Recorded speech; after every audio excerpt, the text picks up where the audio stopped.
saya itu pernah ngambil data gitu di sebuah turbin kayak gitu. Di situ ada TSI-nya gitu, ada. Oh, TSI itu turbin supervisory instrument ya? Iya, istilah itu benar enggak ya? Kalau kita ngambil data di situ. Tapi ngambil data pada sebuah intinya adalah sebuah buffer output lah kayak gitu. Buffer output dari vibration gitu. Di situ ada key phaser port, ada untuk vibration port atau signal port gitu.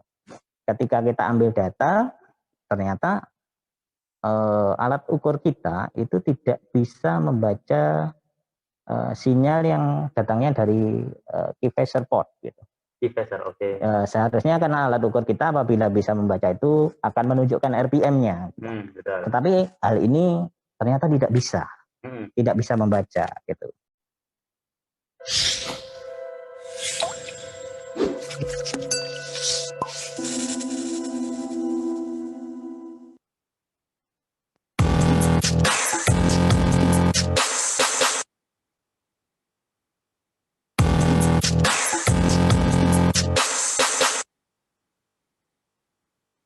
Oke, selamat siang Bapak-Bapak dan Ibu-Ibu.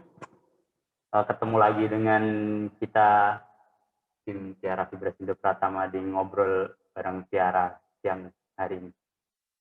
Bersama saya Chandra, saya akan menjadi moderator ngobrol kita kali ini ya. Kita akan ngobrol bersama Mas Agus.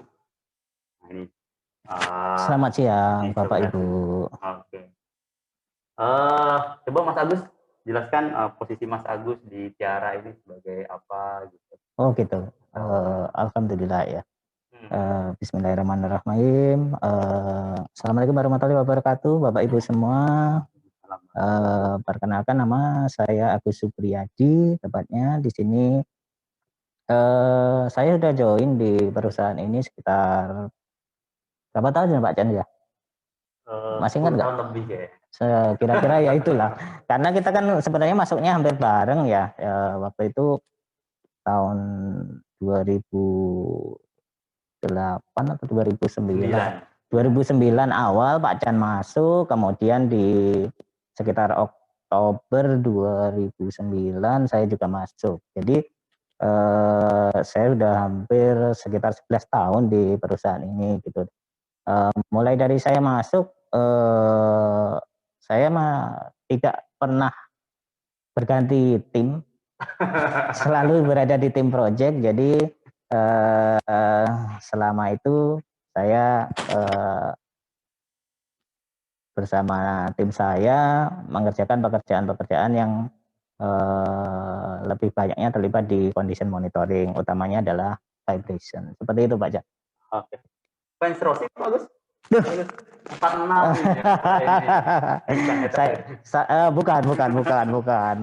Bukan seperti itu Pak Chan. Tapi lebih ke saya suka dengan teknologi, tepatnya seperti itu. Saya suka MotoGP-nya, saya suka pembalap, gaya balapnya, tapi saya tidak kayak suka satu nama kayak gitu, bukan seperti itu. Ikutin teknologi balapnya saja Pak Chan. Kalau banyak orang suka MotoGP itu adalah Valentino Rossi gitu. Karena saya anti mainstream, biasanya adalah saya akan memilih menyukai lawan terberat dari Valentino Rossi. Tapi saya menghormati beliau, jadi saya beli aparel resminya beliau di sini. Seperti itu. Langsung dari sana, dari Italia. Iya, langsung bukan ini belinya di, boleh sebut merek ya? Nggak boleh harusnya. Saya beli dari Spanyol, Pak. Oh, Spanyol. Ya, dari MotoGP itu penyelenggaranya IO-nya adalah dari perusahaan Spanyol. Seperti itu. Itu introduction sedikit. Tapi hari ini kita nggak akan ngobrolin mengenai MotoGP. Oh iya, kirain ngomongin itu, Pak. Kita akan ngobrolin mengenai ngorbit. Tadi kita mau kasih judul ngorbit, ngobrol tentang orbit. Oh iya, apa itu? Judulnya kita akan ngobrol tentang orbit. Ngorbit. Kayak yang di-share sama bapak-bapak atau ibu-ibu bahwa hari ini kita akan ngobrol tentang orbit. Sebenarnya orbit yang akan kita obrolin itu apa sih, Mas? Apakah tentang bumi mengorbit matahari atau gimana? Oh iya, terus terang saya kaget juga kemarin itu dihubungi sama panitia gitu dari TVP, meskipun saya juga sama-sama TVP. Oh iya, sebelumnya saya boleh bikin disclaimer dulu nggak? Boleh. Oke, ini di broadcast kan? Broadcast ya. Oke, Ini hampir seluruh Indonesia lah. Ada beberapa mungkin dari luar negeri. oh ya, tapi kita membawakannya dalam bahasa ya. Oke. Mungkin saya mau menyapa ibu saya. Ibu, saya masuk TV nih. Seperti itu. Jauh di Tulung Agung ya. Oh iya, kita semangat ke daerahnya. Oke. Semoga ibunya Mas Agus di sana menerima salamnya ini. Amin. Oke, tadi mengenai orbit ya Pak Jan, orbit, ngomong tentang orbit. Mungkin secara fenomena itu hampir sama Pak Jan ya. Informasi bahwasanya orbit yang mau kita bicarakan infonya adalah berkaitan dengan vibration ya, teknologi vibration, teknologi PDM yaitu teknologi vibrasi yang umumnya banyak diaplikasikan pada equipment yang menggunakan journal bearing gitu, rotating equipment yang menggunakan journal bearing gitu. Jadi mungkin secara simple bisa digambarkan bahwasanya orbit itu adalah sebuah atau kita sebutnya adalah lintasan yang dibentuk oleh titik tengah shaft atau center line shaft ketika dia berputar di dalam journal bearing tersebut gitu. Jadi sebenarnya si shaft ini atau si rotor ini sama seperti bumi, makanya istilahnya adalah sama. Jadi ada orbit tentang planet, kemudian ada orbit tentang vibration itu. Secara fenomena sama. Jadi sama seperti bumi, shaft ini berputar pada sumbunya yang disebut sebagai rotasi. Kemudian juga dia punya lintasan. Kalau bumi ini kan berputar, selain daripada berputar pada sumbunya kan juga berputar mengelilingi pusat tata surya, yaitu matahari, seperti itu. Nah, si shaft atau si rotor itu juga demikian ternyata. Jadi selain berputar pada sumbunya, dia ternyata juga punya lintasan. Gitu. Jadi istilah orbit itu sama di sini. Seperti itu Pak Jan. Dalam artian misalkan kalau kita lihat bumi kan berputar berotasi tadi kan 1 hari ya. Iya, ketika bumi adalah dia mengorbit itu kan 365 iya, hari. Dalam 1 tahun sekitar 365 hari. Kalau kira-kira di orbit shaft itu sendiri kan dia berputar sendiri, rotasi, kemudian dia bergerak seperti orbit. Membentuk orbit tadi. Waktunya sama nggak antara dia dengan dia mengorbit? Bisa sama, bisa tidak Pak Chan.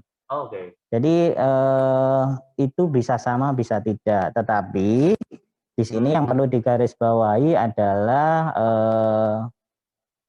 pada kondisi yang normal seharusnya antara tadi yaitu kecepatan rotasi dengan revolusi itu ini adalah sama. Seperti itu. Jadi harusnya sama. Dalam 1 kali putaran rotasi itu juga 1 kali putaran orbit. Harapannya adalah seperti itu. Tapi mungkin nanti ada kondisi-kondisi tertentu yang bisa jadi menyebabkan ini berbeda Pak Jan. Kurang lebih seperti itu. Waktu antara rotasi dengan revolusi tadi atau orbit itu harusnya sama ya? Seharusnya sama Pak Jan, pada kondisi-kondisi normal gitu. Dan mungkin yang perlu digarisbawahi juga pada kondisi yang ideal yang diharapkan gitu, memang tidak ada lintasan tadi atau lintasan orbit tadi itu seharusnya adalah berupa titik saja gitu, bukan berupa lintasan yang bentuknya bulat, lintasan yang bentuknya elips seperti itu, bukan seperti itu yang diharapkan.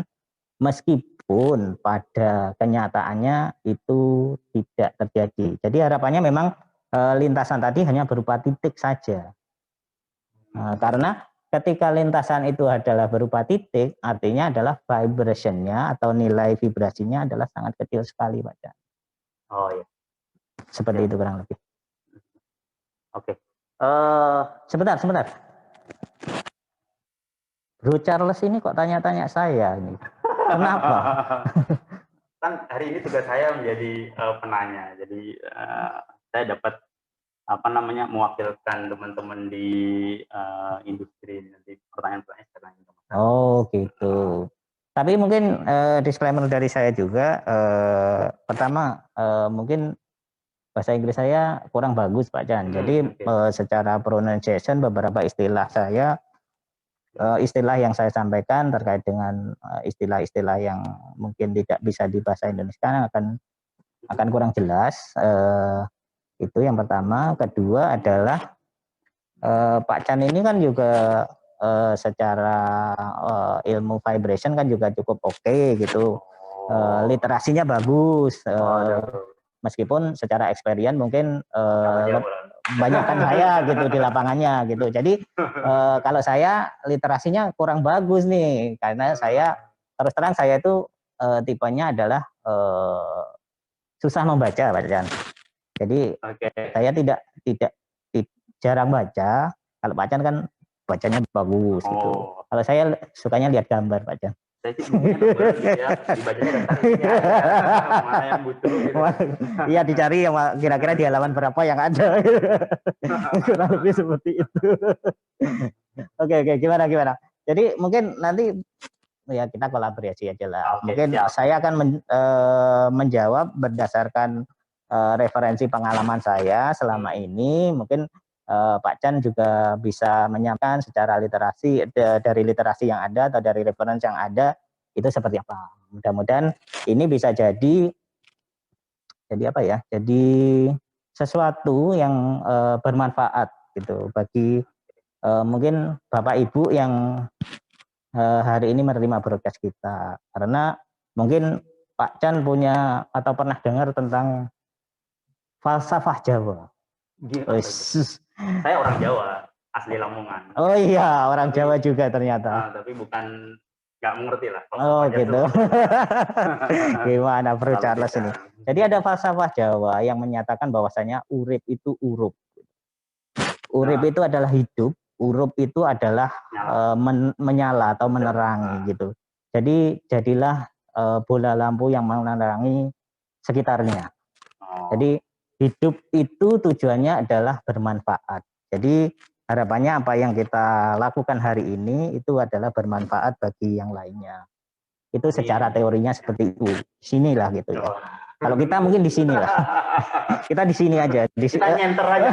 Kita di sini gitu tuh. Jadi gini. Jadi kita kalau tadi yang di sini, ini sekarang yang kita di sini nih, yang sebelah kiri ini, yaitu tetaplah hidup meski tak berguna gitu. Tetaplah hidup meski tak berguna. Karena kalaupun amit-amit ya meninggal dunia, itu juga pasti akan merepotkan orang lain gitu. Jadi paling enggak kalau kita tidak bisa memberi manfaat, ya jangan merepotkan orang lain. Kurang lebih seperti itu. Tapi insya Allah kita akan selalu bermanfaat. Amin. Oke, gimana Pak Chan? Apa lagi nih? Kita mau bahas tentang apa lagi nih? Ada gambarnya nggak ya Mbak Tas yang bisa di-share? Mungkin buat referensi bapak-bapak, ibu-ibu gitu. Nah itu kali ya tadi ya gambaran secara itu ya. Iya, kurang lebih seperti itu, benar sekali. Sebentar. Ini yang mana nih Pak Chan? Nah. Oke. Kurang lebih seperti ini. Jadi mungkin kalau Bapak Ibu atau yang teman-teman yang lain bisa lihat di sini adalah gambaran sebuah shaft yang di sini, kemudian ada sebuah jurnal bearing gitu pada equipment, pada rotating equipment. Shaft itu adalah berputar seperti tadi, disebutkan sebagai berrotasi. Berotasinya adalah pada sumbu sumbu shaft ini,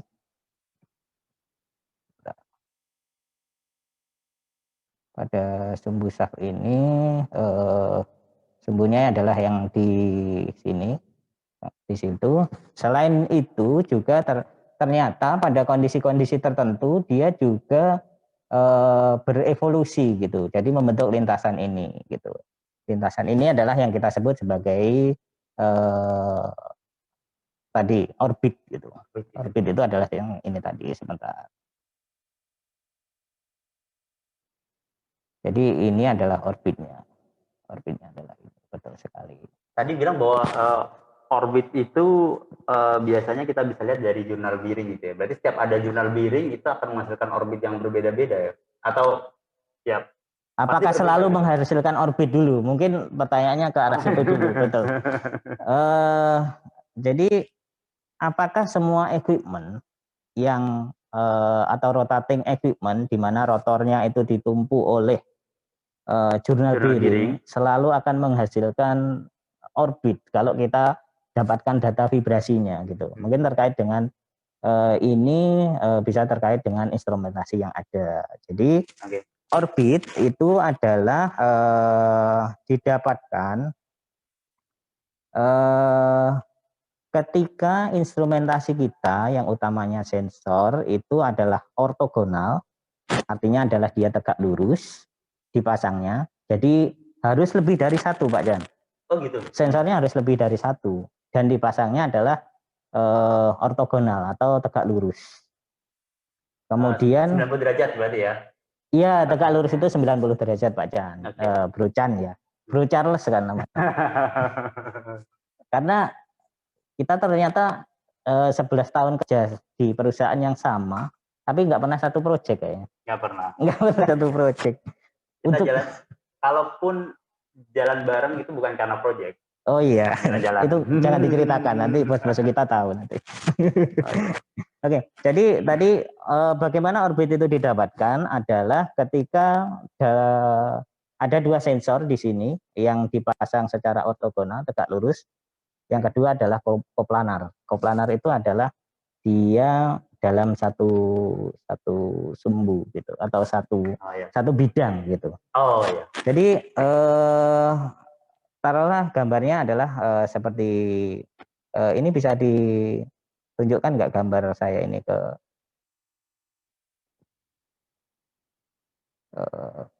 sebentar.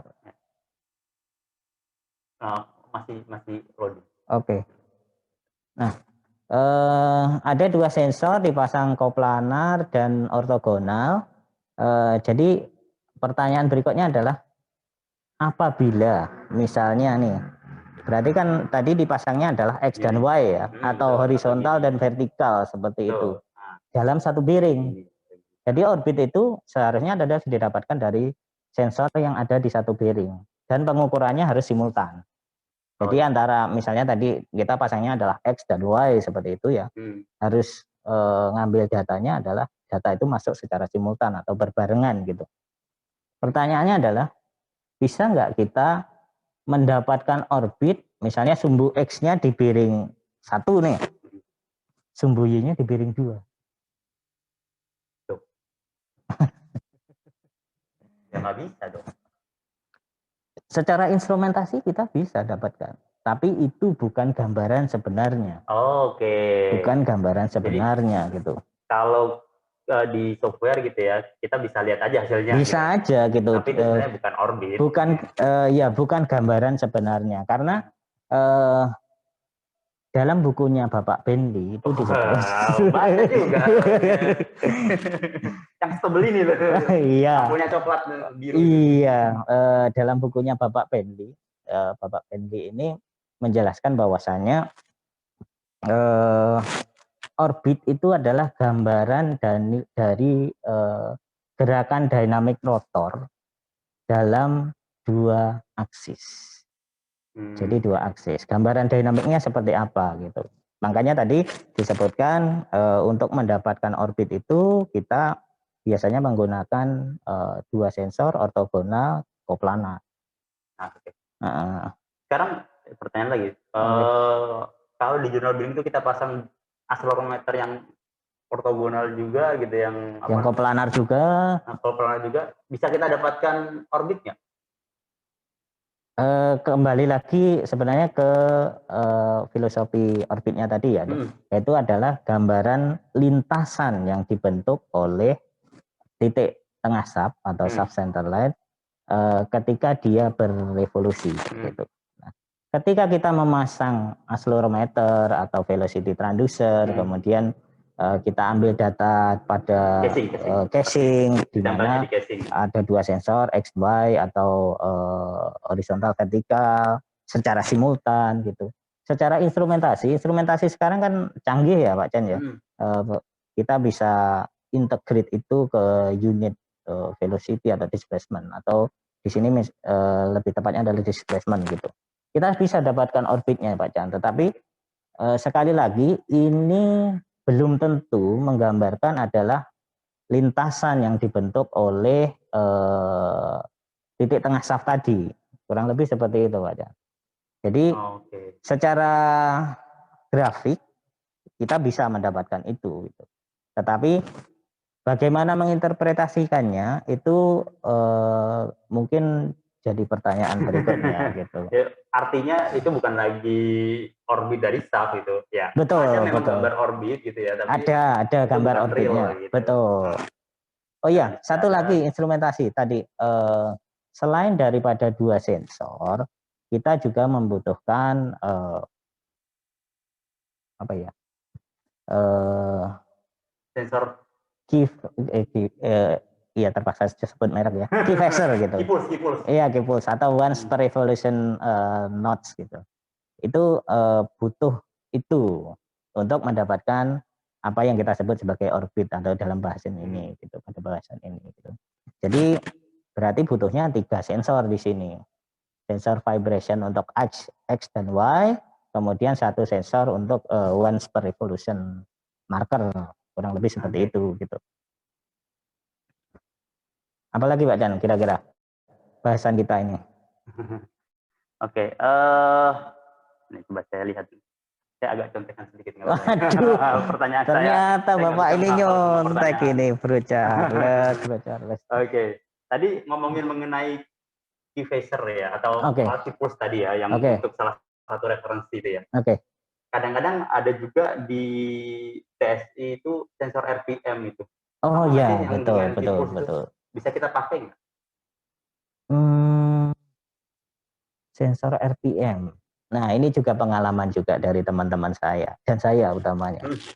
Saya itu pernah ngambil data gitu di sebuah turbin kayak gitu. Di situ ada TSI-nya gitu, ada.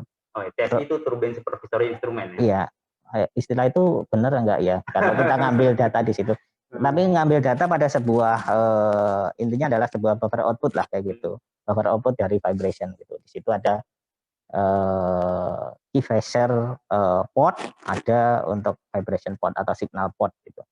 Ketika kita ambil data, ternyata alat ukur kita itu tidak bisa membaca sinyal yang datangnya dari key phaser port gitu.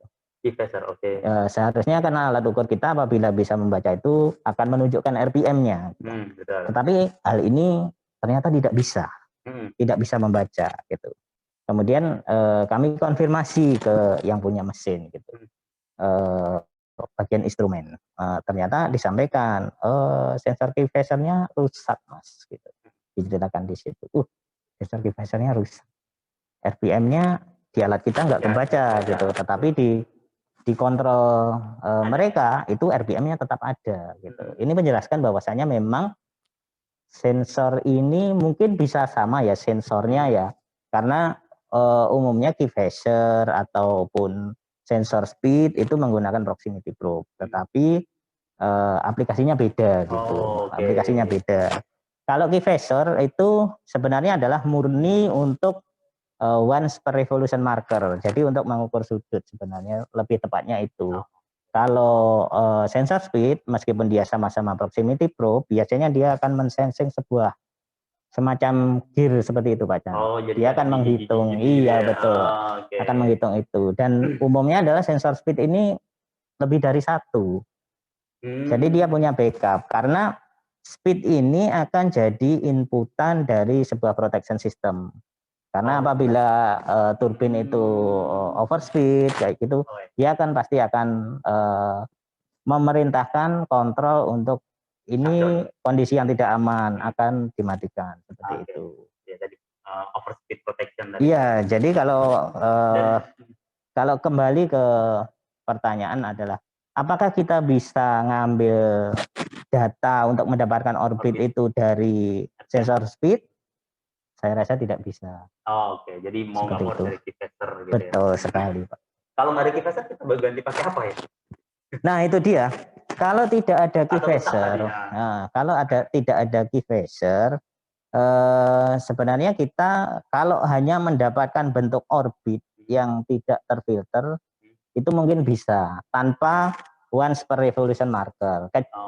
Atau kalau misalnya keyphaser-nya rusak, ya berarti kita harus ada instrumen tambahan nanti untuk sensing once per revolution markernya gitu. Apakah itu bisa menggunakan phototag dari eksternal yang kita akan pasangkan pada sebuah open shaft, atau kita bisa misalnya pakai stroboscope seperti itu untuk inputan ke alat ukur supaya kita bisa tahu once per revolution-nya seperti itu. Kurang lebih seperti itu, Pak. Oke. Ngomongin mengenai once per revolution marker tadi, itu tampilannya seperti apa ya? Atau biasanya di orbit itu digambarkan seperti apa ya? Oke, ini bagus sekali ini operatornya. Terima kasih Bapak Ibu operator. Di sini ada sebuah gambaran di mana bisa muncul nggak ya di sini? Sebentar. Pointer ya, oke. Nah ini adalah titik tengah orbit tadi, sedangkan yang garis hitam ini adalah sebuah orbitnya gitu. Jadi yang hitam ini adalah lintasan yang dibentuk oleh titik tengah shaft. Jadi dia selain berotasi tadi disebutkan juga berevolusi membentuk lintasan, di mana titik tengah shaft ini membentuk lintasan yang warna hitam ini. Nah, marker atau one per revolution marker tadi itu digambarkannya adalah di titik yang ada dotnya ini. Jadi ketika sebuah rotor itu berputar gitu, kemudian ada saya sebut keyphaser aja ya biar gampang. Kalau one per revolution aja kayaknya aja panjang ya. Kemudian ada bagian daripada rotor itu yang dikasih tanda, biasanya adalah bentuknya adalah coakan gitu, atau bentuknya seperti kiwe. Nah, di situ ketika si kiwe tadi melintasi pada keyphaser, maka ini gambar orbit ini dimulai dari titik dot ini. Jadi nanti shaftnya akan terus berputar, dalam hal ini ada berotasi dan berevolusi, berarti tidak menghadap kiwe-nya tidak menghadap sensor lagi, kemudian berputar lagi sampai kondisi tertentu, nanti dia si kiwe tadi akan menghadap keyphaser lagi dan begitu seterusnya. Jadi satu kali rotasi dan satu kali rotasi itu digambarkan dari titik itu ada gambar dot tadi titik hitam ke yang kosong itu ya, blank itu. Betul. Ya? Jadi satu kali rotasi itu digambarkannya dari titik hitam ini kemudian lintasan ini sampai dia ada ikonnya di sini. Itu adalah satu kali putaran atau satu kali Kalau rotasi. Dalam satu kali orbit dia beberapa kali rotasi. Apakah gambarnya sama atau ada perubahan ya? Jadi ekspektasinya dalam satu kali orbit atau dalam satu kali revolusi itu. Oke, satu kali revolusi. Dia mengalami 5 kali rotasi. Oke, apakah gambarnya sama? Tentu tidak, bacaan. Jadi tadi disebutkan dalam satu kali rotasi berarti ada satu dot. Kalau saya menyebutkan dot itu adalah titik hitam yang tadi ya. Kita biasa dot. Oke. Jadi kalau di beberapa istilah itu ada dot bright atau dot blank atau blank dot atau bright dot seperti itu. Nah, ketika kiwe ketika keyway lewat key phaser berarti ada dot, kemudian berotasi satu putaran, lewat lagi berarti ada dot lagi. Jadi kalau dicontohkan tadi adalah misalnya dalam satu lintasan ternyata rotasinya ada 5, berarti dotnya ada 5 juga. Oke. Kalau kayak kita gambarin orbit bumi itu dotnya ada 365 gitu ya. Betul sekali, betul sekali, betul sekali. Gambarannya akan sama seperti itu. Betul. Saya pernah dengar istilah forward precision atau reverse precision. Oke, mengenai kalau teman-teman kita menyebutnya arah orbit, gitu. Forward precision dan reverse precision. Seperti apa itu? Nah, beberapa referensi yang mungkin Pak Chandra juga sudah baca juga pastinya, karena literasinya Pak Chandra kan banyak banget ya. Berkaitan dengan arah orbit itu seperti ini misalnya. Dari dot ya. Kita mulainya adalah dari dot ini, kemudian membentuk lintasan garis hitam ini sampai ekornya di sini, dari kemudian blank. Itu adalah arah orbit gitu. Nah, apa yang kita sebut sebagai forward precision itu adalah kondisi ketika arah orbit tadi dari dot kemudian berputar sampai blank atau sampai break seperti itu adalah sama arahnya dengan arah rotasi. Jadi arah revolusi adalah sama dengan arah rotasi. Kita akan menyebutnya itu sebagai forward precision. Sedangkan untuk reverse precision tentunya adalah berkebalikan dengan hal tersebut. Ini bisa terjadi pada kondisi-kondisi rotor atau equipment yang abnormal. Biasanya adalah seperti itu. Jadi normalnya kita akan expect arah revolusi atau arah orbit kita akan searah dengan arah putarannya, atau kita sebut sebagai forward precision, seperti itu. Normalnya bentuknya itu forward atau reverse atau ya bisa dua-duanya normal gitu. Iya, normalnya adalah maksudnya normalnya itu adalah kondisi equipment yang sehat kan? Betul, ideal. Iya, kondisi equipment yang sehat atau ideal itu adalah saat arah orbit itu searah dengan arah putaran rotasi. Jadi akan forward precision, kurang lebih seperti itu. Ya, forward precision itu adalah kondisi ideal atau kondisi normal untuk equipment yang sehat. Apakah ketika forward precision selalu sehat? Tentu tidak, atau belum tentu. Karena harus melihat parameter yang lain tentunya. Gitu. Tidak hanya melihat dari satu. Tidak hanya melihat dari satu data, betul. Tidak hanya melihat dari satu orbit, karena satu orbit ini menggambarkan di satu area pengukuran, misalnya adalah di bearing 1, kemudian harus dia di bearing yang lain. Kalau dia merupakan sebuah mesin train yang terdiri dari beberapa komponen dan banyak bearing seperti itu. Terlalu banyak ya. Tadi kita sudah masuk ke teori yang cukup detail ya. Cuman pengen agak santai saja nih. Oke, siap. Pengalaman Mas Agus ini dalam mengambil data orbit gitu ya, paling challenging itu di mana? Dan seperti apa sih? Oke. Kalau di mana sebaiknya tidak usah disebutkan. Nggak perlu perusahaannya apa gitu. Mungkin kan gara-gara jauh gitu, karena lokasinya jauh gitu. Lokasinya jauh pasti iya, karena satu lagi adalah mungkin kalau yang non teknikal itu nggak perlu dimasukkan ke sini kan tentunya. Tapi yang paling challenging itu pastinya adalah mengenai akurasi ya, akurasi alat ukur gitu.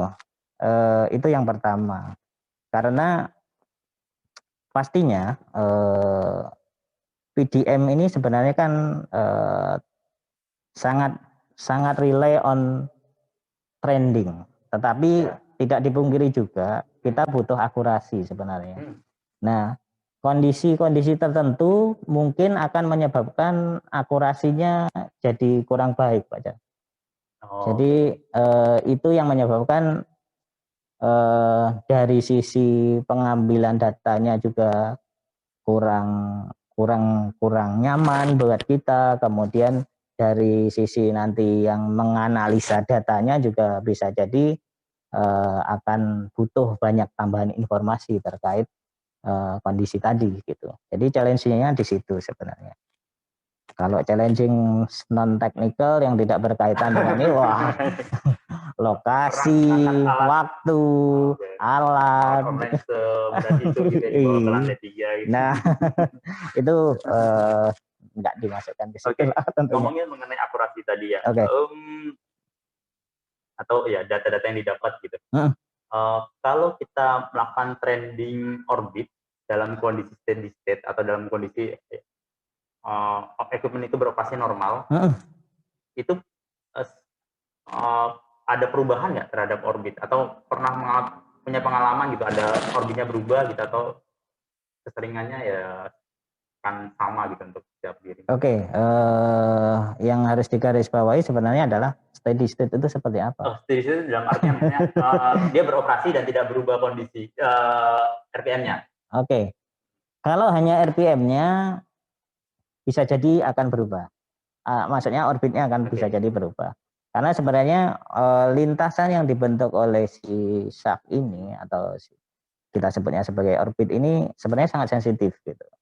Sensitifnya tadi ketika shaftnya berputar dengan kecepatan tertentu, kita bandingkan dengan kecepatan yang berbeda, pasti berubah gitu. Makanya tadi saya balik bertanya adalah steady state itu yang seperti apa gitu. Nah, kalau hanya RPM-nya yang nggak berubah, bisa jadi orbitnya masih bisa berubah. Karena misalnya load-nya berubah. Makanya steady state itu apakah semua parameternya sama kayak gitu. Nah, kalau kondisi misalnya semua parameternya sama, itu seharusnya kalau kondisi normal tidak berubah gitu. Jadi pernah mengalami ya perubahan load tadi. Nah, perubahan load bahkan yang terakhir ini teman-teman adalah menemukan kondisi kurang tahu pastinya, tetapi sepertinya adalah perubahan temperatur. Perubahan temperatur diri. Iya, yang terbaca di situ adalah temperatur bearing. Tapi kita kan nggak tahu sebenarnya apakah di situ apakah misalnya kan shaft itu atau rotor itu ditumpuk oleh oil wedge, oil film seperti itu, kemudian baru ke bearingnya, baru itu yang bisa disensing oleh temperatur tentunya. Nah, ketika kita amati waktu itu adalah ketika running kemudian dibebani bentuk orbitnya seperti ini misalnya. Kemudian ketika ditunggu lama tadi kondisi steady state yang belum kita bisa definisikan tadi, steady state yang tadi dari load tetap kemudian RPM tetap itu ternyata berubah gitu bentuk orbitnya gitu. Makanya kita curiga apakah ini efek dari temperatur. Ada yang perubahan di temperatur itu. Iya, makanya kalau temperaturnya berubah berarti kan sebenarnya kita nggak bisa menyebutkan itu sebagai kondisi steady state. Secara umum tadi ngomongin mengenai load, kita sering dengar mengenai preload gitu dalam orbit ini. Apa sih sebenarnya preload itu? Preload. Saya mengambil referensi yang mana ya ini? Preload dari buku yang tadi, buku yang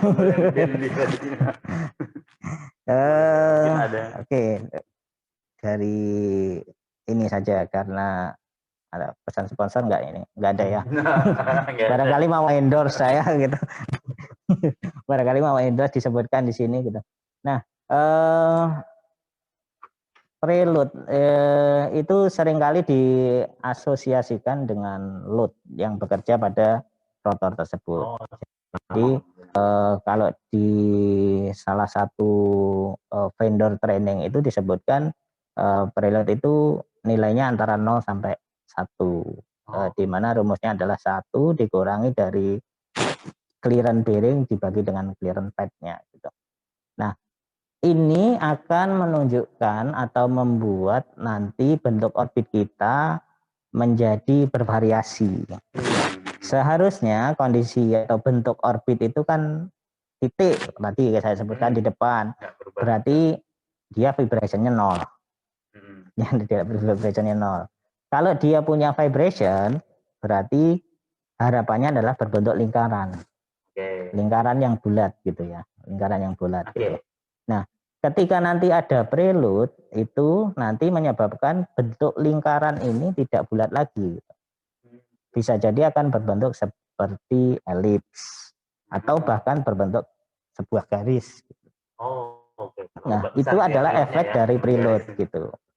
Nah, beberapa penyebab prelude itu ada yang menggolongkannya menjadi 2 gitu.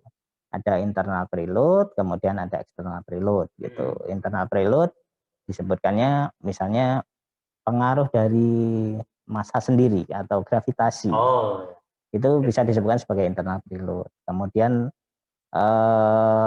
eksentrik, kondisi eksentrik itu juga disebutkan sebagai internal prelude. Atau misalnya alignment bearing gitu.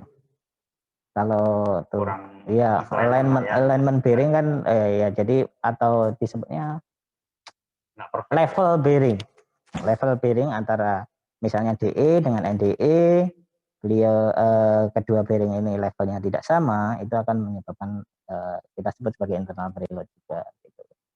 Nah, untuk external prelude tadi misalnya coupling misalignment kayak gitu. Itu kita masukkan sebagai external prelude atau gear gitu. Ada masalah di gearnya gitu atau eccentric gear gitu, itu adalah external prelude. Oke, tapi bukan dari bearingnya itu sendiri ya, tapi dari luar. Dari pengaruh luar, betul. Wah, banyak nih informasi yang. Iya, mudah-mudahan seperti tadi. Oke. Urip iku urup. Saya balik lagi ke contekan. Oke, siap. Silakan Bro Charles. Oke. Nah, di orbit itu ada istilah filter orbit, ada yang unfilter gitu atau yang terfilter, yang tidak difilter. Mungkin lebih tepatnya adalah direct orbit dengan filter orbit. Oh ya, direct orbit. Direct orbit atau apa ya? Dari referensi-referensi itu kadang beda-beda istilahnya. Ada yang menyebutkan direct orbit, ada yang menyebutkan saya lupa apa namanya. Tapi istilahnya unfilter mungkin ada juga ya, unfilter orbit gitu. Nah, pastinya apa yang kita dapatkan dari data dalam tanda kutip adalah data mentah itu adalah direct orbit atau unfilter orbit gitu. Mungkin kalau bisa dilihat di sini adalah mana yang direct orbit, mana yang betul filter orbit. Ya tentunya adalah yang sebelah ini kiri ya. Ya sebelah kiri ini adalah yang direct orbit gitu. Nah sebelah kanan adalah filter orbit. Nah kenapa ada menu yang seperti itu? Kenapa kok dibuat ada direct, ada filter seperti itu? Jadi kalau kondisi lintasan aktualnya itu seperti apa? Itu adalah di direct orbit kita melihatnya.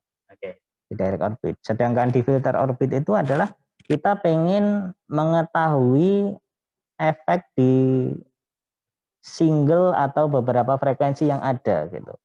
Jadi ketika misalnya saya hanya pengen melihat efek gaya sentrifugal gitu misalnya. Gaya sentrifugal itu misalnya karena unbalance gitu. Maka saya akan filter itu saya pengennya hanya menampilkan 1 kali RPM-nya gitu, 1 X-nya saja. Atau saya pengen memfilter misalnya sepertiga RPM-nya saja gitu. Saya bisa lakukan itu gitu. Jadi instrumen sekarang canggih-canggih, jadi itu bisa dilakukan gitu. Dan tentunya filter tadi hanya bisa diaktifkan saat syarat sensor tadi terpenuhi. Jadi sensor tadi ada 2 vibration, kemudian 1 key phaser kita menyebutnya tadi, itu terpenuhi. Kalau apabila key phasernya tidak ada, kita tidak bisa filter itu. Gitu. Oke. Kemudian sering pakai yang mana nih? Atau sering pakai yang mana? Atau misalkan pertama kali melihat orbit itu lebih sering lihat langsung yang di filter atau yang direct? Oke.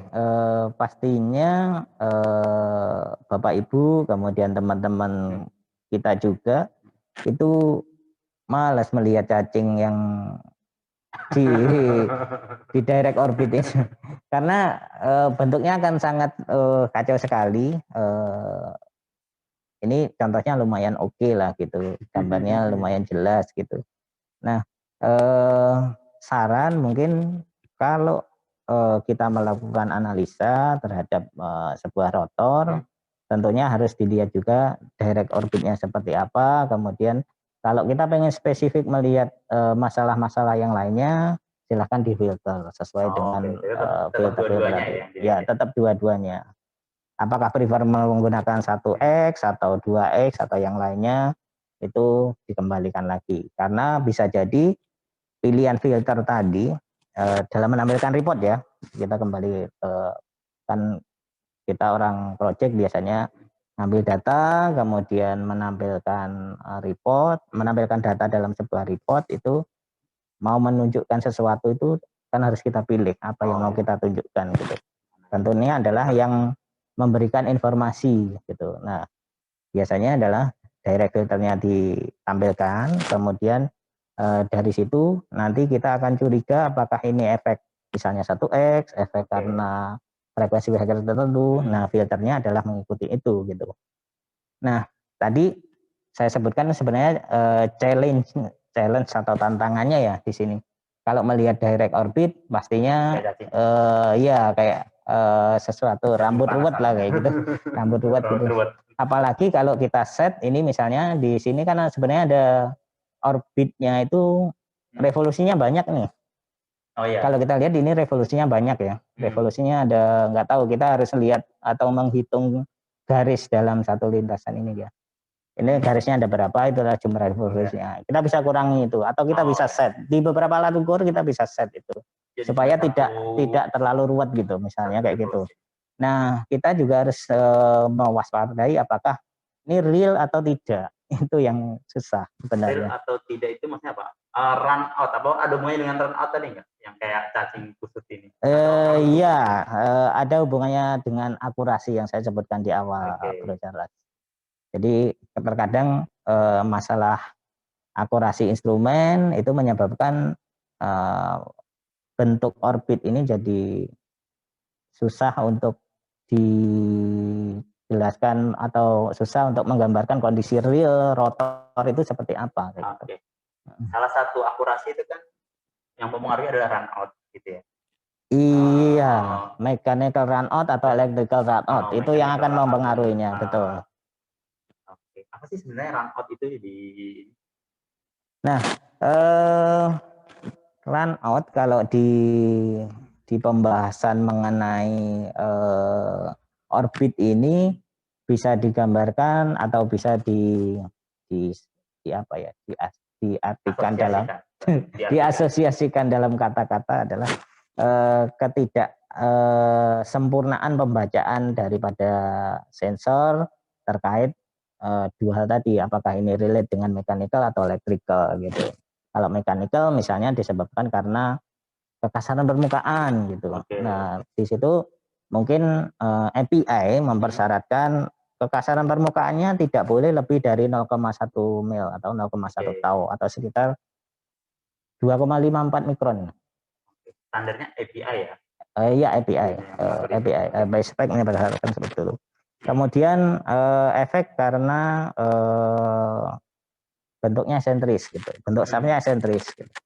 Bentuk shaftnya sentris, tidak benar-benar bulat. Atau sebenarnya bukan bentuk shaftnya, tapi bentuk dari probe areanya.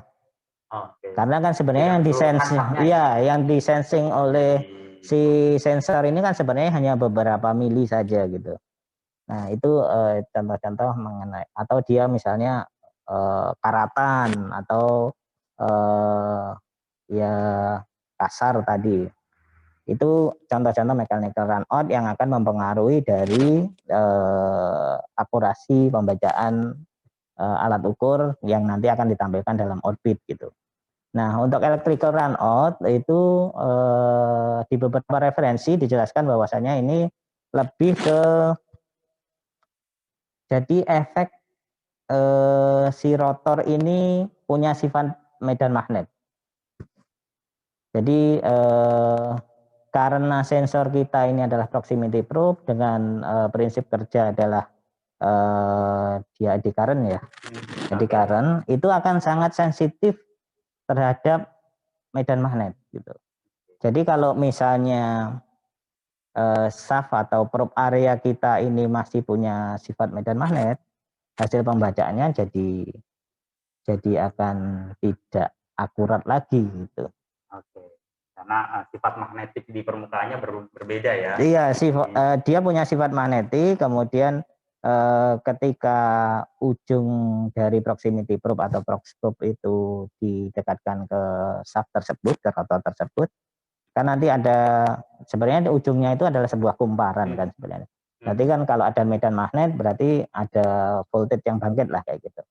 Nah, voltage yang bangkit itu bukan murni karena dia berada di sebuah atau di dekat dengan metal, tetapi karena ada juga efek karena magnet tadi, sifat magnet tadi. Oke. Ya. Kurang lebih gitu. Itu akan membuat bentuk orbit kita jadi semakin ruwet seperti rambut kusut. Ada cara yang mudah nggak untuk menghilangkan atau mengurangi efek dari runout itu biar itu juga kalau misalnya yang diharapkan kan ya ada perlakuan lah pada rotor gitu. Tetapi mungkin sekarang beberapa alat ukur, wah ini sayang kita nggak di endorse ya. Istilahnya saja. Beberapa alat ukur itu dilengkapi dengan fitur. Salah satu fiturnya adalah compensate gitu. Jadi akan dikompensasi gitu. Jadi yang compensation gitu ya run out compensation. Run out compensation itu prinsipnya adalah kita ambil data dulu ketika si rotor berputar pada slow speed biasanya adalah di 10% atau ya kalau 3000 rpm mungkin di turning gear-nya lah kayak gitu. Mungkin lebih dikit lah, sekitar segitulah. Pokoknya pada rpm rendah itu dijadikan patokan atau itu dianggap sebagai kondisi yang tidak bervibrasi. Oke.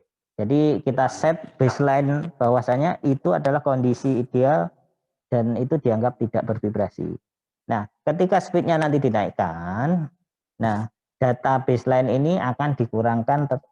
Jadi yang sekarang terukur akan dikurangkan dengan data baseline tadi. Prinsip run out compensation adalah seperti itu. Anggapannya tadi bahwa ketika slow roll itu orbitnya titik. Iya, betul sekali. Kan? Iya, orbitnya titik. Ketika ada deviasi atau orbit yang terbentuk dari situ, itu sebenarnya bukan orbit. Betul sekali. Jadi dianggap sebagai baseline, kemudian ketika speednya kita naikkan, nah yang tadi angka yang kita dapatkan di awal ini digunakan untuk mengurangkan. Oke. Banyak sekali sebenarnya pertanyaan yang masuk. Waduh. Atau kita masuk ke pertanyaan aja ya. Boleh.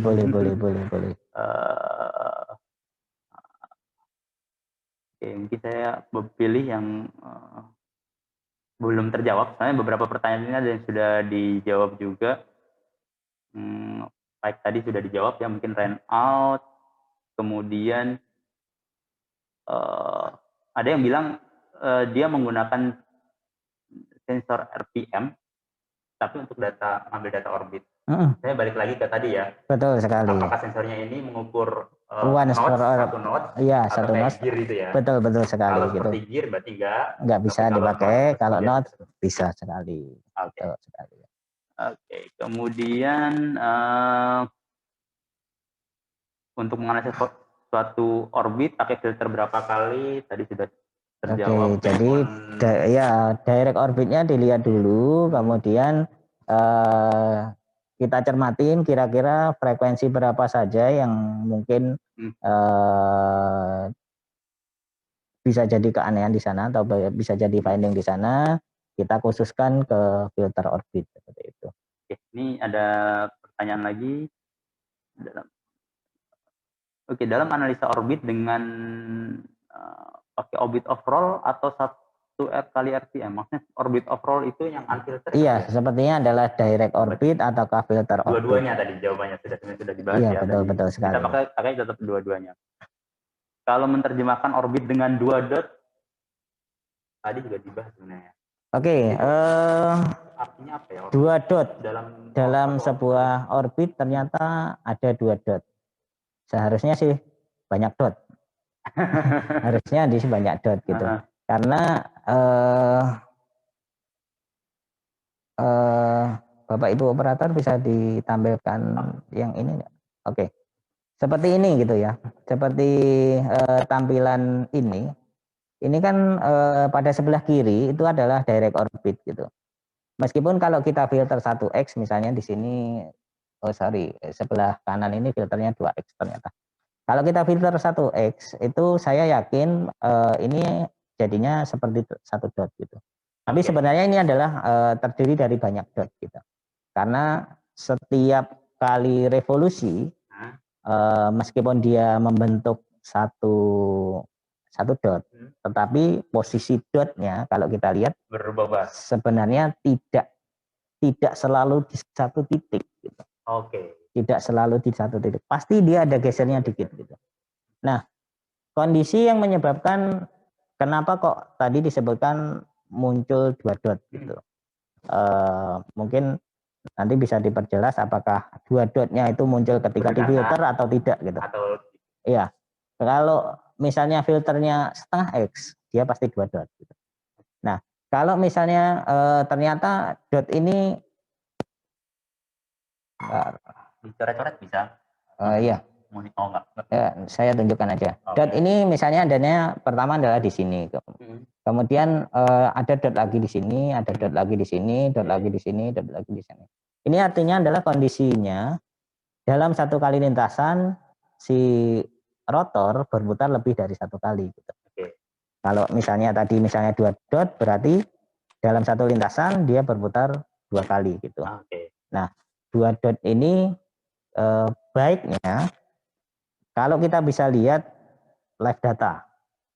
Atau mungkin beberapa alat ukur juga bisa ada aplikasi replay. Playback atau replay gitu. Nah, kita akan melihat 2 dot ini bagaimana pola pergerakannya gitu. Apakah dia diam di tempat awalnya atau dia berputar. Bergerak, artinya bergerak, betul. Ya betul. Bergerak gini, atau bergeraknya gini, atau diem kayak diem gitu. Nah, kalau dia diem, kembali saya merefer ke beberapa bukunya Bapak Benly tadi. Di bukunya ini saya sudah sponsor, sudah menyebutkan Benly, berarti saya sebutkan satu lagi Mobius ya.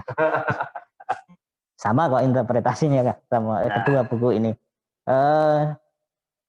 Kalau dia diem itu identifikasinya adalah diagnostiknya adalah kemungkinan terjadi rap di sana. Kalau kondisinya 2 dot tadi adalah diem. Gitu. Pertanyaan berikutnya adalah bagaimana kalau bergerak gitu. Bergerak. Jadi bergerak ini ada 2 kondisi. Bergeraknya apakah searah dengan arah putaran orbit atau bergeraknya berlawanan dengan arah putaran orbit. Kalau bergerak berlawanan dengan arah putaran orbit, berarti frekuensi yang muncul, yang dominan di situ, itu adalah frekuensi di bawah setengah X. Setengah kali RPM. 0,35, 0,4, 0,48 dan sebagainya. Sehingga menyebabkan nanti bentuk live orbitnya atau itu kalau kita playback atau kita replay itu akan bergerak 2 dot tadi adalah bergerak arah putarannya, arah geraknya adalah berlawanan dengan arah putaran orbitnya, arah lintasannya. Itu yang terjadi kalau kurang dari setengah X. Apa itu biasanya? Oil instability biasanya. Ini adalah itu. Oil wheel gitu ya. Oil wheel, oil whip. Ya, itu oil wheel dan oil whip sebenarnya kan satu fenomena sebenarnya. Waktunya aja yang berbeda. Iya, terjadinya di RPM berapa. Betul sekali. Nah, kalau kondisinya berkebalikan, misalnya adalah bergeraknya itu searah dengan arah lintasan orbit gitu. Berarti yang dominan adalah di atas setengah X. Nah, pada beberapa reference disebutkan juga diagnostiknya kalau kondisinya seperti itu adalah kemungkinan struktur resonan. Struktur resonan seperti itu. Iya, betul. Ada pertanyaan menarik nih. Bagaimana? Tadi kita ngomongin mengenai leveling dan ada hubungannya dengan ketika levelingnya berbeda, jadi ada preload. Betul. Tapi di beberapa manual book itu di setting memang levelingnya berbeda. Betul sekali. Apakah akan keluar pasti akan ada preload atau sebenarnya itu strategi di mana agar mengurangi preload ketika rotation lama. Nah, betul sekali Pak atau Ibu, Bapak atau Ibu ya gitu. Bapak atau Bro Charles lah gitu. Bro Charles. Beberapa equipment memang dikondisikan seperti itu, di mana dibuat seolah-olah tidak align gitu pada kondisi dingin, pada kondisi saat alignment gitu. Kemudian juga ada kondisi saya pernah tahu itu mengenai checking oil pressure. Checking oil pressure-nya juga dibikin ternyata tidak sama. Antar billing. Pressure-nya beda gitu.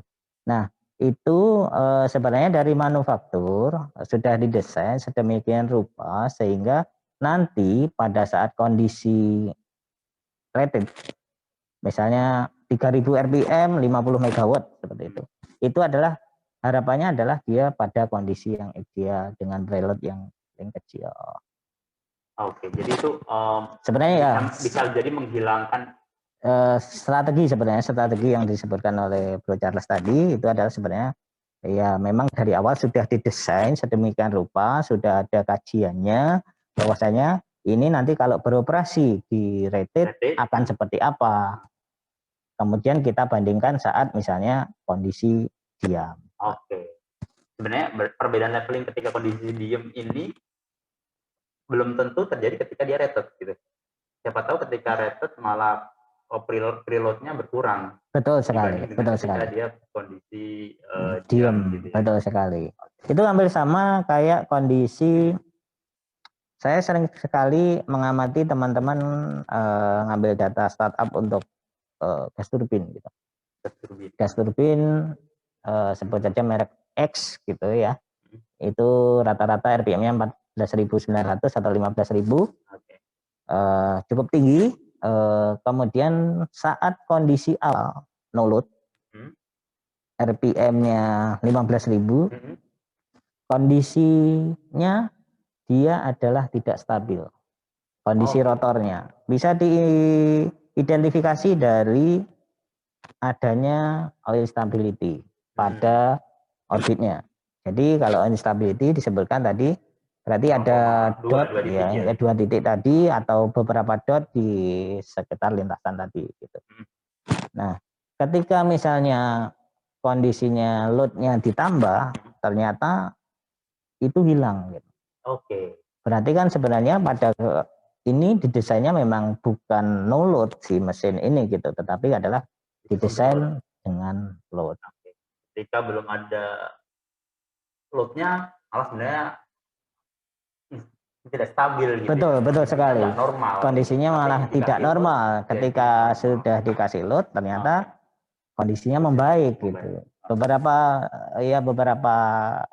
turbin saya amati seperti itu gitu. Ada juga yang steam turbin juga saya pernah mengamati hal tersebut gitu. Ini banyak pertanyaan tentang analisa. Waduh. Mungkin kita nggak bahas ini kali ya. Jadi bahas di Mbak Ulfa tadi. Bisa diarahkan ke Ini cukup banyak, apa namanya, tapi tadi udah beberapa lah dikasih kisi-kisi mengenai adanya rubbing gitu ya, stability dan ini. Ini ada pertanyaan lagi yang cukup menarik. Apakah reverse precision ini? Sebenarnya pertanyaannya, bukankah kalau reverse precision adalah akibat dari adanya preload seperti RAP, atau ada problem yang lain sebenarnya reverse itu? Oke, ya. Atau bisa ya, bisa enggak. Ya, lihat kondisi sub-sub yang lain juga. Betul sekali. Gimana ya? Saya menceritakan kejadian tapi nggak enak. Nggak usah nyebut ininya. Oke. Saya itu kalau pengalaman baik ada, tapi pengalaman buruk juga banyak gitu. Jadi saya pengalaman buruk dulu ini disampaikan. Saya pernah menemui orbitnya reverse gitu. Reverse. Ternyata apa? Kabelnya kebalik, Pak. Iya, jadi cross cabling di situ. Cross cabling. Memang di buku-buku juga disebutkan apa yang bisa menyebabkan si orbit ini reverse gitu. Satu adalah cross cabling. Yang pertama disebutkan. Itu paling sering terjadi. Paling atas disebutkan cross cabling. Human error. Jadi sumbu di mana desain di database-nya gimana, ketika kita ukur dia cross. Jadi salah, yang seharusnya X dia Y dan sebaliknya. Itu juga perlu dipertimbangkan ya. Betul. Itu ya, tidak langsung menjudge jadi orbitnya seperti apa. Kita harus runut dulu nih. Sensornya seperti apa. Betul sekali. Termasuk arah putaran shaftnya juga harus diperhatikan. Nah, seperti tadi disebutkan ya, orbitnya bentuknya bulat atau elips. Itu di prediction system, merek bisa macam-macam ya. Prediction system itu selalu menganggap bahwasanya orbit itu kita lihat adalah saat kita berdiri di depan si driver. Kemudian di ujung sana adalah drivernya gitu. Jadi kalau saya berdiri di sini, berarti mesin saya ada di depan saya. Kemudian driver di sini, kemudian drivernya di ujung sana. Turbin atau ya, misalnya saya di sini, di depan saya ini turbin, di ujung sananya adalah generator, misalnya seperti itu. Jadi apa yang digambarkan oleh orbit itu, saya lihatnya seperti itu, sensor X, Y, seperti itu. Jadi gambarnya orbitnya seperti itu. Nah, kalau sebenarnya kalau saya balik dari sana, kan bisa jadi berubah. Iya. Gambarannya kan seperti itu gitu. Jadi memang penting di sini untuk ketika meng-create database, ketika mencocokkan dengan data yang ada, itu juga melihat kondisi tadi. Satu tadi cross cabling. Kedua adalah mengenai phase. Phase yang terukur gitu. Phase terukur ini kita nggak bisa kontrol memang. Bisa jadi posisi key phaser. Kita harus pastikan bahwasanya real sumbu X-nya, sensor X-nya ada di sudut berapa, sensor Y-nya ada di sudut berapa, key phaser-nya ada di sudut berapa. Karena kalau itu tidak firm, bisa jadi bentuk orbit kita juga akan susah diinterpretasikan gitu. Kemudian kenapa ini bisa reverse gitu. Tadi disebutkan apakah ini juga bisa karena preload gitu. Pastinya iya, bisa jadi itu disebabkan karena preload. Jadi real, benar-benar datanya adalah real, orbitnya reverse dan penyebabnya adalah preload. Jadi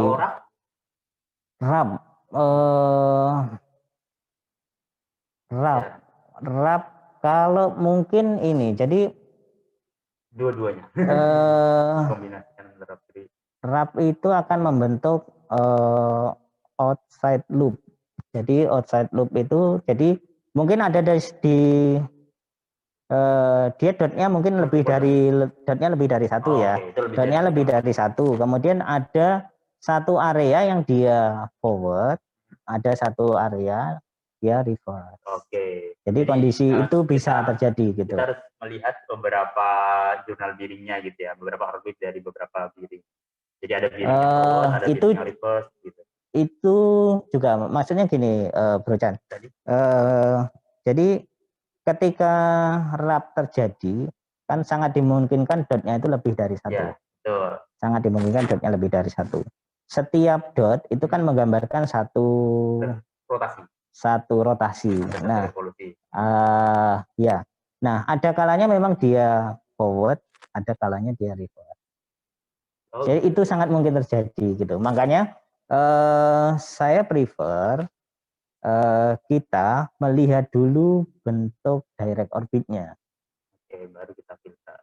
Baru berikutnya kita filter gitu. Oke.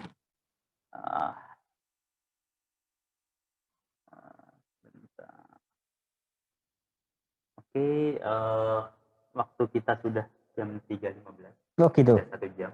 Ini terbatas ya? Iya, ini kita cuma punya waktu 1 jam di sesi kali ini. Untuk sesi yang lebih panjang nanti bisa diskusi. Siap. Oke, mungkin kita perlu closing dengan Bapak-Bapak. Terima kasih. Mungkin ini Pak Charles, Bro Charles, mungkin menyampaikan juga bukan berpesan sponsor sebenarnya. Jadi Bapak Ibu sekalian, saya ini meskipun sama Bro Charles ini disampaikan bahwasanya saya sudah 11 tahun yang ngulek-ngulek vibrasi, tetapi proses itu sebenarnya masih berjalan juga gitu. Jadi belajar itu terus gitu. Kan kalau pesan dari bapak-bapak yang lebih pintar kan menyampaikan kita itu ada di 4 kuadran atau kuadran kompetensi kita itu ada 4 gitu. Jadi mulai yang unconscious incompetent, kemudian apa aja tuh? Ya, kemudian sadar kalau tidak mampu, itu dilewatinya adalah dengan training. Kemudian bahwasanya kita sadar kita mampu, itu dilewatinya adalah dengan coaching, karena coaching akan membentuk keterampilan di sana. Kemudian kita akan tidak sadar kalau kita mampu gitu. Jadi ada kasus kita harus bisa ngambil keputusan, ternyata kita refleks kita atau intuisi kita sudah bisa mengarahkan ke hal-hal yang logik dan benar gitu. Itu di depannya adalah dengan mentoring atau praktek gitu. Jadi untuk bapak-bapak atau ibu-ibu yang mengikuti diskusi kita hari ini, yang tadinya dari unconscious unkompeten menjadi conscious kalau unkompeten gitu. Jadi sekali lagi mungkin kompetensi itu tidak bisa didapatkan hanya dalam sekali sesi ngobrol kayak gitu. Harus ngecek alat sendiri gitu ya, Iya betul sekali, harus terlibat langsung, itu penting menurut saya, karena dari situ mungkin kita bisa mengetahui sebenarnya ada fenomena apa yang dihadapi ketika datanya seperti ini gitu. Nah itu juga penting. Kalau ada bapak-bapak ibu punya case gitu ya, bisa di-share juga, kita akan coba belajar bersama-sama karena sangat terbuka untuk hal itu belajar gitu ya. Saling berbagi pengalaman dan berbagi solusi. Karena kembali lagi ke falsafah Jawa, urip itu urup. Jadi hari ini kita belajar bahwa hidup itu adalah menerangi sekitar kita. Betul sekali Pak Chandra, meskipun level kita masih di bawah. Kita masih merangkak menaiki tangga. Siap. Ya, semoga sharing kita hari ini bisa bermanfaat buat bapak-bapak dan amin. Yang tadinya apa ya itu ya gitu, bisa mengetahui bahwa ternyata banyak yang bisa dibahas tentang orbit, masih banyak yang bisa dipelajari gitu ya. Betul sekali. Kita tahu bahwa kita nggak tahu. Bahwasanya ada banyak hal yang belum kita ketahui gitu. Betul. Oke, semoga bermanfaat. Terima kasih. Sampai ketemu di podcast ataupun webinar selanjutnya. Atau mau dibikin sesi berikutnya untuk orbit ini? Jadwalnya kalau nggak salah minggu depan itu sudah mengenai aset manajemen. Oh gitu. Nah, jadi nanti coba kita schedulekan dengan tim kami. Gitu ya. Tim kami. Apa namanya, koordinator podcast ini, kalau kita bisa punya diskusi selanjutnya sebagai pembahasan dari ini.